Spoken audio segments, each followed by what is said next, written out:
Long term سرمایہ کاری کی ہے۔ یہ نہیں ہو سکتا کہ چین کی سرمایہ کاری کو آپ ایک سائڈ پہ رکھ لیں، لیکن چینی جو پاور پلانٹس ہیں ان کو چلانا حکومت پاکستان کی ذمہ داری ہے۔ چین نے یہ کبھی نہیں کہا کہ حکومت پاکستان 10-12% یا پھر 20-30% کی کیپیسٹی پر، پیداواری صلاحیت پر ان آئی پی پیز کو چلائے۔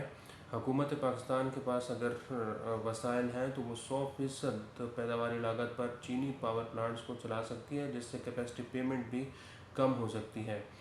تو چین کی اگر کہیں سرمایہ کاری ہوئی ہے تو اس کو اگر کہیں نقصان پہنچا تو یقیناً چین جو ہے وہ پاکستان سے ناراض ہوگا، اور چین کے جو پاور پلانٹس پاکستان میں تھر کے کوئلے پر لگے ہوئے ہیں، کول کے پاور پلانٹس ہیں، ان میں اگر تھر کا کوئلہ استعمال کیا گیا تو اس کے ٹیو آرز بھی حکومت دیکھ رہی ہے۔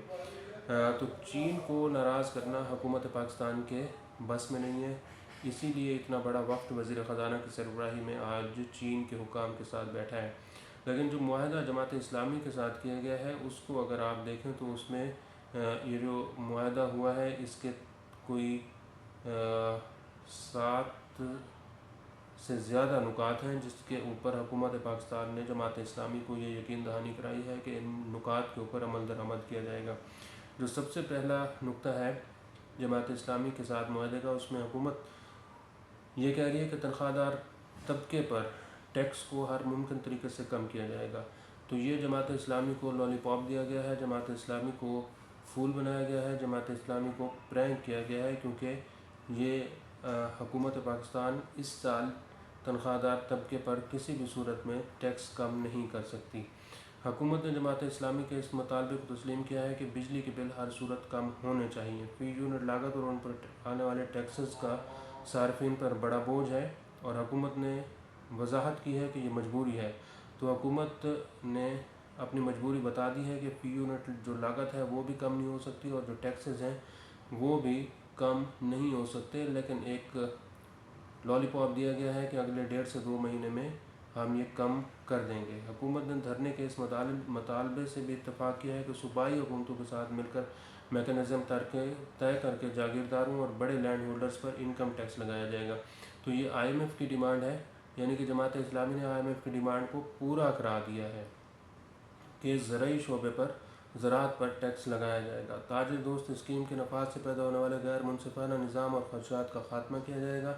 یہ بھی آئی ایم ایف کی شرط ہے، جو کہ ایف بی آر اس کے اوپر عمل درآمد کر رہا ہے۔ تو جماعت اسلامی بھی یہ چاہتی ہے کہ آئی ایم ایف کے مطالبات اور شرائط پر عمل درآمد کیا جائے گا۔ تاجروں ایکسپورٹرز کے مسائل کے حل کے لیے فوری طور پر ایک کمیٹی نوٹیفائی کی جائے گی، جو کہ حکومت، ایکسپورٹر اور تاجروں پر مشتمل ہوگی، اور یہ کمیٹی 1 مہینے کے اندر اپنے کام کو پورا کر لے گی۔ وزیر اعظم پاکستان اور وفاقی حکومت آئی پی پیز کے معاملے میں سنجیدہ ہیں۔ جماعت اسلامی کا مطالبہ ہے، قومی مطالبہ ہے، اس لیے حکومت نے فیصلہ کیا ہے کہ آئی پی پیز کے معاملوں پر نظر ثانی کے لیے مکمل جانچ پڑتال کی جائے گی، اور حکومت نے اس لیے ایک ٹاسک فورس بھی بنا دی ہے۔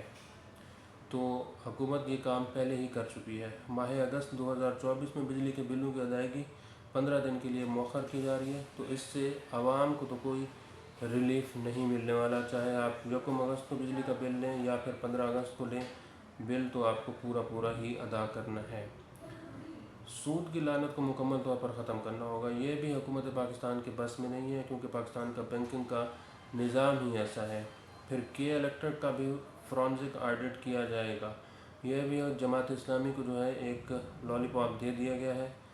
پھر حکومت یہ کہہ رہی ہے کہ سرکاری سطح پر سیاسی، حکومتی، انتظامی اہلکاروں کے لیے گاڑیوں کا استعمال 1300 سی سی تک محدود کرنے کا جائزہ لیا جائے گا، یہ بھی جماعت اسلامی کو ماموں بنا دیا گیا ہے۔ حکومت آٹا، چینی، بچوں کا دودھ اور اسٹیشنری آئٹم پر ٹیکسوں کا بوجھ ختم کر کے اشیاء ضروریہ میں عوام کو ریلیف دے۔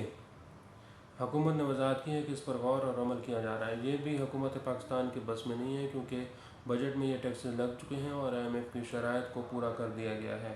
مطالبات کے جو نکات طے پائے ہیں، حکومت اپنے آپ کو پابند سمجھتی ہے کہ ان کی روح کے مطابق ان کے اوپر عمل درآمد کیا جائے گا، اور وقتاً فوقتاً جماعت اسلامی کے ساتھ ملاقات اور عمل درآمد کا جائزہ لیا جائے گا۔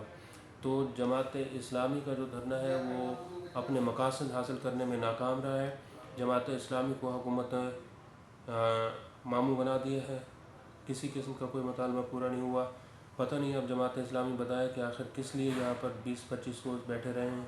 جب یہی کرنا تھا اور حکومت کو ٹائم دینا تھا تو پھر راولپنڈی اسلام آباد کے لوگوں کی جو زندگی ہے اس کو کیوں مشکل بنایا گیا، ٹریفک کو کیوں جام کیا گیا اور کیوں اتنے پیسے بھی خرچ کیے گئے اور اپنا ٹائم بھی ضائع کیا گیا۔